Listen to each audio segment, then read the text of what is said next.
What is up, YouTube? This is the Lord Black Ops Pro, and today we have some pretty big news about Black Ops 3 Zombies. Some information was leaked on Reddit by one of the former developers for the Zombies development staff. So I'm going to share that information to you guys today. I'm going to read the exact post, and I'm going to tell you my thoughts about it while we read through the post together. Now anyway guys, Black Ops 3 Zombies looks phenomenal, not only from the trailers, but also from what I'm about to tell you. And I'm going to say this: if you're planning on getting Black Ops 3 and playing the zombies, even just casually, I highly recommend you get a next-gen console.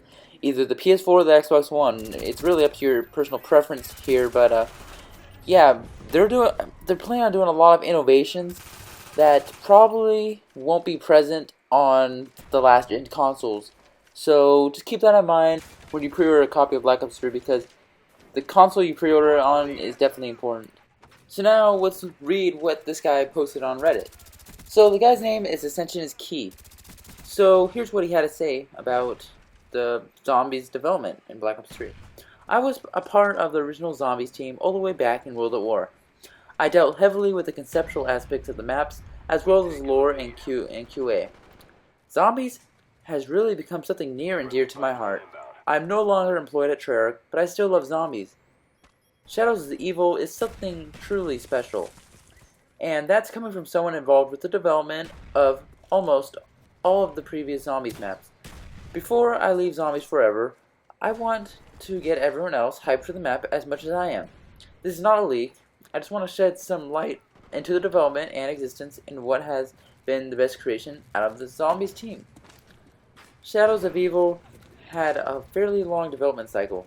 For the first time ever, Treyarch allocated the same amount of resources that went into the development of the game's two other tentpole modes, multiplayer and campaign. This meant that the team had developed something new and revolutionary. We really want to take advantage of the prolonged 3-year development period.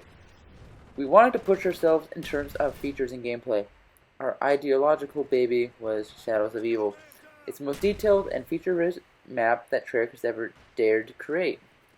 During the initial conception period, where the team practically just sits in a room, most under the influence of some thought-altering substance, and throws ideas at the wall to see what sticks. We knew we wanted to do something decidedly different, but that didn't divert too much from a gameplay point of view. The basic idea from the map goes all the way back to DLC 3 of Black Ops 2. Admittedly, the map has changed a great deal since then, but the initial idea of having an open world city setting was what stuck. Now, before I go any deeper, I want to make clear that I never saw the map out of an extremely early pre-alpha phase. Everything I'm about to say are conceptual ideas, things that may or may not be in the final GM. Some features may change slightly. I'm assuming he meant game by the GM, but anyway, we're continuing on. Zombie programmers are rather fickle-minded and therefore tend to change things at the last minute. But for the most part, I am relatively confident that the final product will be something along the lines of what I'm about to describe. So yeah, so they definitely seem they want to innovate a lot. And yeah, given the 3-year development cycle, I'm pretty excited about what Treyarch has to offer. Let's continue on.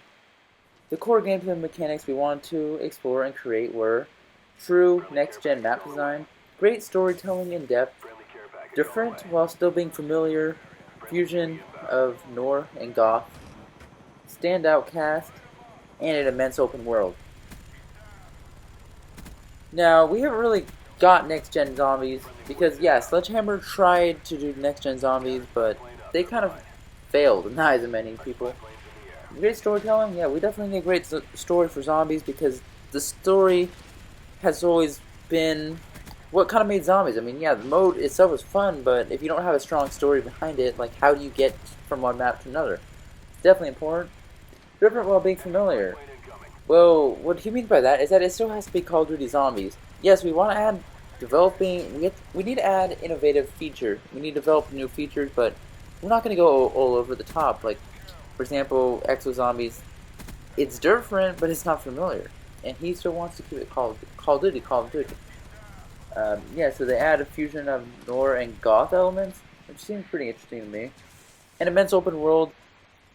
I mean, yeah, we kind of had that with Green Run back in Black Ops 2, but it wasn't exactly what people expected, and there were some hardware limitations that came with that. So let's continue on with what this guy says.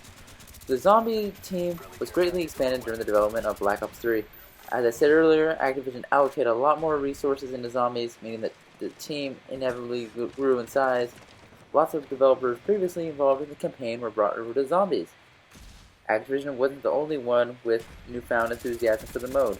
The zombie team truly were excited to make something great utilizing the next-gen architecture. I remember concept art from the art team being spilled out non-stop and how the team would work together to draft out the overarching mythos into the new chapter of zombies. And once the conceptual phase was completed, our main goal turned to making a true next-gen zombies experience. The new hardware gave us much more room to work with. We could finally stay true to the concept without having to make compromises. This was huge for the team, since before we were always grounded to reality by the devs because of hardware limitations.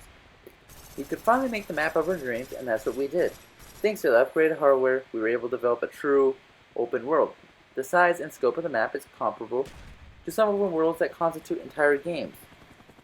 It's absolutely massive, and thanks to the 3-year development cycle, we were able to meticulously scrutinize every polygon of the game's reality. Everything in Shadows of Evil is thought out, and there's universal purpose to make all the occurrences and objects of the map. Everything is there for a reason, and it all makes sense. Okay, so what he said there, basically, yeah, they want to make an next-gen zombie experience, and they're going to make a huge map. They tried to do that on BO2, as I've said with Green Run, but due to the limitations of PS3 and the Xbox 360, they had to cover up like 90% of the map with fog. So that kind of ruined the experience for many players. So hopefully we don't see the return of fog. And it definitely looks like we're gonna get some next-gen zombies with the new consoles. So that's another reason why I recommend you guys buy a PS4 or an Xbox One if you're gonna get BO3 and you want to play the zombies mode. It's because if you stay on the old consoles, you're probably gonna be it's probably gonna be toned down a significant degree or something like that. And if you're a true zombies fan, I don't think you want that. So let's continue on. This leads me to the next point: great storytelling and depth. Thanks to the popularity of Mob of the Dead, both internally at Treyarch and externally with actual DLC sales, we want to make something similar. Shadows of Evil exists in a different bubble than Mob of the Dead, but they're unmistakably connected. The entire map is self-sustained, meaning that the particular chapter starts and finishes in the same map. The crew will only be along for this map, and no future DLC is planned directly continuing this storyline. We really wanted to tell a fully thought-out story in one offering. The general story is amazing, not only in the obvious things, but also in how it ties in to the overall story Treyarch has been telling us for the past 8 years. I can't reveal too many details, but what I can say is that you'll be glad you weren't spoiled. The story is perfectly fused with gameplay, and it's truly something unique. In Zombies, there are many branching storylines that are connected, but that diverge in some ways from one another. Like Origins diverge from the normal continuum of Zombies, the storyline that has blown up Earth. We wanted to do something similar with Shadows of Evil. The storyline is very similar to Mob of the Dead in a sense. It's sort of connected to everything else, but really it's its own thing. So don't go in expecting Origins or Moon in terms of backstory. That the team wanted to make something new that stood out on its own, and in terms of story, it's just that. Again, I can't reveal too much, but the story deals a lot with sin and morality. And there's also a mysterious evil that's at the center of all mayhem. Think Samantha, but more Cthulhu rather than sci-fi.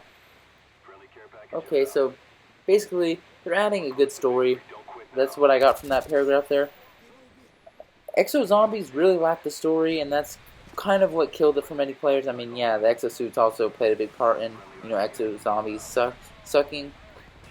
But there really was no story. It just seems all random. But apparently this map seems connected, and Treyarch always does a good job with the story. The only problem I had with the story was in Origins, where Eddie and Samantha are just playing like make believe with the zombies, and that kind of tarnished the story for me. But other than that, I really like the zombie story. So yeah, let's continue on because he says some other interesting things here. Another thing that we wanted was change, but it was made very clear that we had to be careful. Exo zombies made it obvious that change could be counterproductive.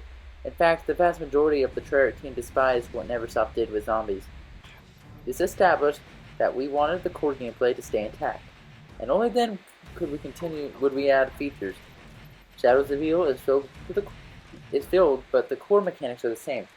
There are no advanced movements, although we did toy with the idea for a while, and the gameplay is still 100% non-linear. For a while, we wanted to incorporate missions or objectives in the round similar to campaign, but after seeing Exo Zombies, we scrapped the idea. There is definitely a narrative and some objective-oriented gameplay, but that's totally up to the discretion of the player. Although we wanted familiarity, change is definitely present. There's a whole new perk-like dynamic in the game. Pack-a-Punch is reimagined, and buildables are much more central to the gameplay, among other things, of course. There's also harkened change in the aesthetic. The map is vibrant, and the colors really pop out despite seeming set at night. The map also has a lot of dream imagery, lots of lucrative occurrences and things you've never seen in a zombie map before. The best way I can describe the feel is like a horror-influenced bad trip. In fact, the aesthetic was greatly influenced by a classic 1940s noir and fantastical horror straight out of H.P. Lovecraft. There aren't just zombies in the map. There's also lots of fantastical creatures and objects that look like a goth's wet dream. Characters and architecture are definitely noir, though. The goth and noir have a stark contrast that makes the atmosphere perfect for the map. Another aspect of the map we wanted to get just right were the characters. Black Ops 2 had a very low appeal with fans in terms of the execution. In fact, there was a management change within this team, in large part due to the underwhelming experience some had with a few maps in Black Ops 2.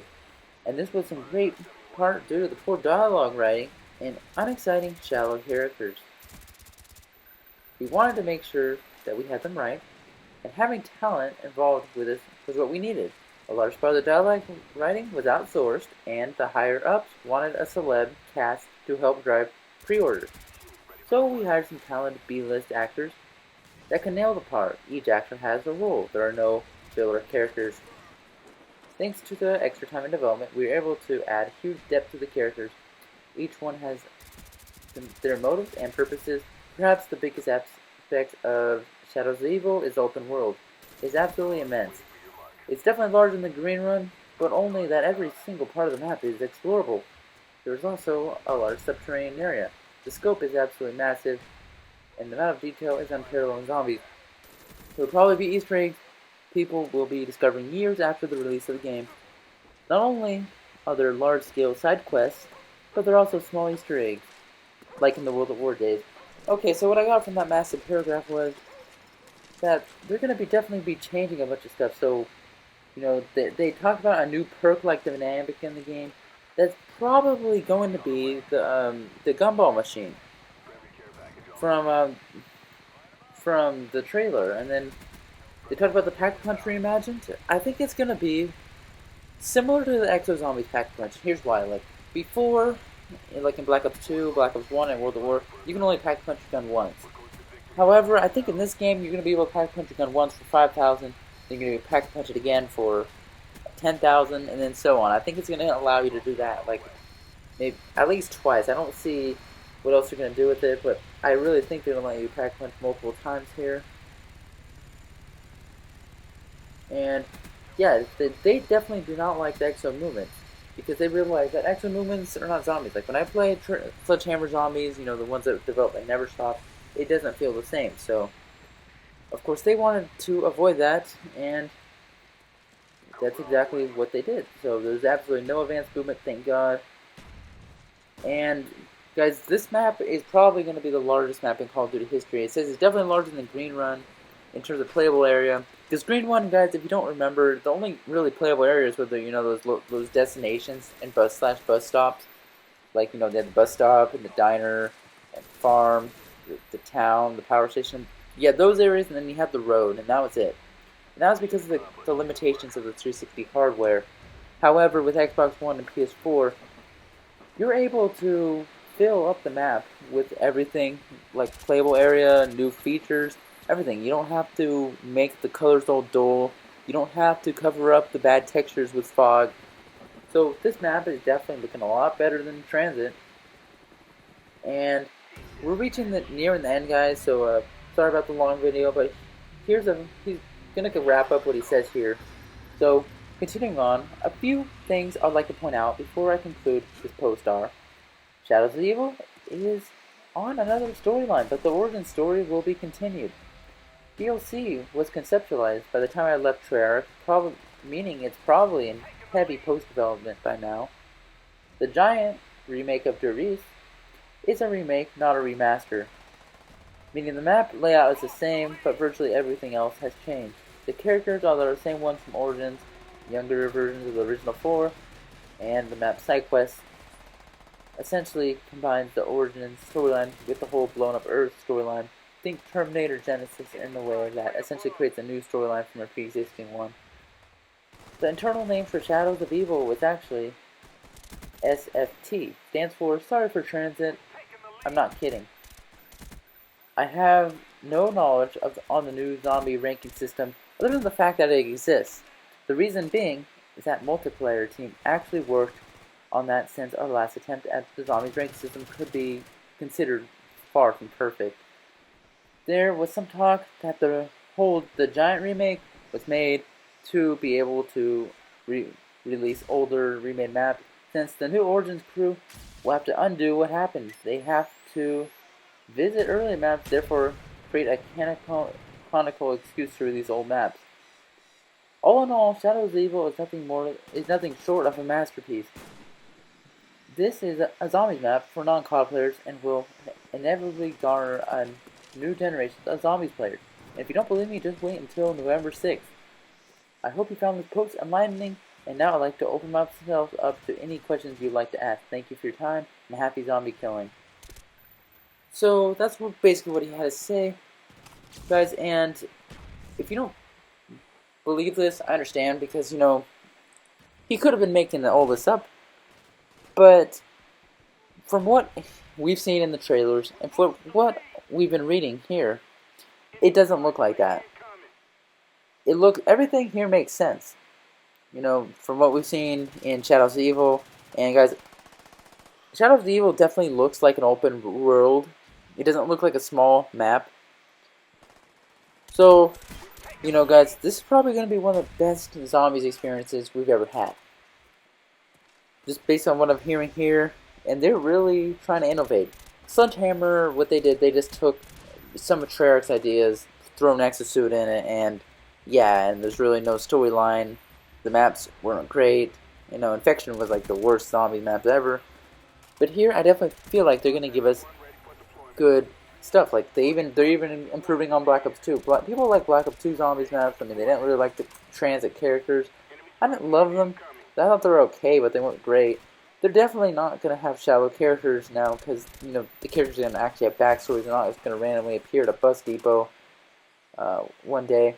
So, yeah, guys, I definitely think that if you're going to try out zombies, you definitely should get it on the next-gen consoles, just so you get the best zombies experience possible, because this does look like it's optimized for the next-gen consoles, and I'm not sure how they're going to get it on the 360 and the PS3, given that the guy said in here that, okay, the hardware limitations limited us to what we had on Black Ops 2.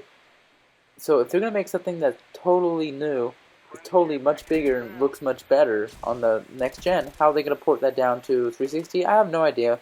But just telling you guys out there, if you guys are on the fence about buying a next gen console and you definitely want to play BO3, in fact, Walmart has a really good Halo Master Chief bundle pack. So for $349, not only do you get a console, the Halo Master Chief collection, a controller, a headset. I mean, albeit it is cheap, but you still get it. So $349 is a good price, right? You can also get a second controller and the Watch Dogs game, which is, when you buy those things separately, that's about $100. So you get about $100 worth of free stuff, plus you get the console and the Halo Master Chief Collection, all for $349. So I would definitely recommend buying one. You know, going to Walmart and getting the bundle pack, and yeah. So definitely keep that in mind if you're going to buy Black Ops 3. So anyway, guys, I hope you enjoyed the video. Hope you're excited as I am about Black Ops 3 Zombies, especially after these leaks. And hopefully they're all true, because I definitely want a good storyline. I definitely want a good game mechanics. I definitely don't like advanced movement, so I'm definitely happy that some people at Treyarch actually, you know, have brains and decided, okay, the community does not want advanced movement. Okay, let's give them what we want. Let's bring it to the past. I mean, the multiplayer did not go to the past, but at least we have the zombies that go into the past. So, yeah, so definitely like, subscribe, share the video, and as always, thanks for watching. It's been World at War, and see you guys later.